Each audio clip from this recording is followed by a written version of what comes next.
বাজারে যান, ঘরে যান, রাস্তায় যান, অফিসে যান, আদালতে যান, ধর্মীয় যে পরিবেশ সেটা কি আছে?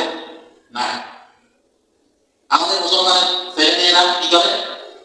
পশ্চিমা আদর্শ লালন করে, পোশাকে আশাকে কথার মধ্যে চাল চলেন সব কিছু পশ্চিমাদের কালচার নিজের মধ্যে ধারণ করে, মনে করে কি যে এটাই আমাদের জন্য সমাজের সম্মান বয়ে আনবে, সম্মান বৃদ্ধি পাবে।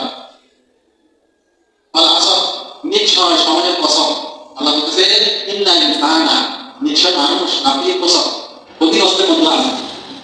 ইল্লাল্লাযিনা আমানু, কিন্তু তারা নয় যারা ঈমান আনয়ন করেছে। শুধু এই কথা বলে না যে আমি ঈমান আনলাম আল্লাহর উপরে, রাসূলের উপরে, পরকালের উপরে, কিন্তু এটা মুখে বলা, এটা হচ্ছে উচ্চারণ করলে লা ইলাহা ইল্লাল্লাহু মুহাম্মাদুর রাসূলুল্লাহ, কিন্তু